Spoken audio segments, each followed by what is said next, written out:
Maligayang pagbabalik. Sa video na ito, na-set up na ang ating profile ng grupo. Ngayon, gusto kong ipakita sa inyo kung paano i-set up ang konstitusyon ng grupo sa Dream7 app. Pindutin ang konstitusyon. Dito, kailangan nating piliin ng tamang option. Tandaan, ang ilang grupo ay gumagamit ng iba't ibang termino para sa pag-save, katulad ng mga selyo, mga bituin at iba pa. Pindutin natin ang susunod. Kailangan nating itakda ang presyo sa bawat shares. Ito ay katumbas ng isang share sa mga tuntunin ng pera. Itinakda natin ang minimum at maximum sa pagbabahagi. Kung ang grupo ay walang minimum at maximum, lagyan ng check ang mga kahon.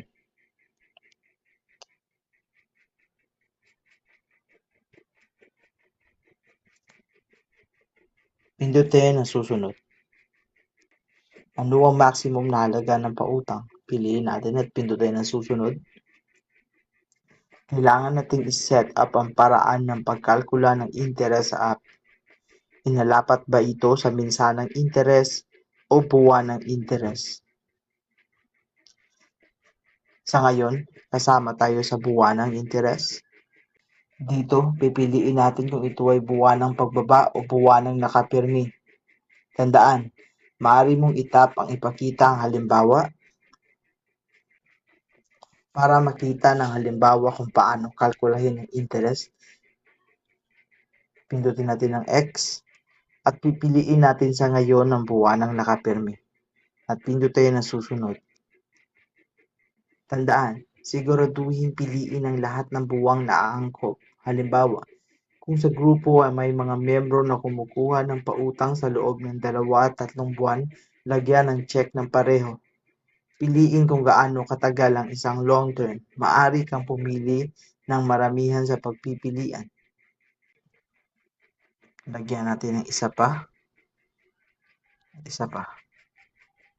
At pindutin ang susunod. Susunod, ilagay natin ang interest sa bawat buwan ng pautang. Sabihin natin 10.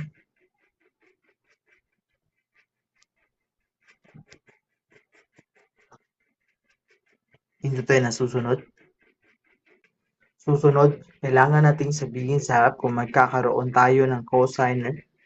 Piliin natin ang 2 sa ngayon. At pindutin ang susunod. Nakapirmi ba o flexible ang social fund? Tandaan, kung pipiliin natin ang nakapirmi, nangangahulugan ito na ang miyembro kailangan mag-ambag dito bilang isang kinakailangan. Kung mabigo sila sa linggong ito, inalapat ang balanse sa susunod na pagsasama-sama o sa susunod na meeting. Kung ito ay naaayos, kailangan namin sabihin sa app magkano ito naaayos. Para sa pagsasanay na ito, piliin natin ang flexible na halaga at pindutin ang susunod. Susunod, maaari tayong magdagdag ng karagdagang pondo tulad ng pondo sa pagdiriwang. Ito ay optional. Maaari tayong pumili sa mga karaniwan o magtakda ng custom sa pamamagitan ng pagbibigay dito ng sarili nating pangalan.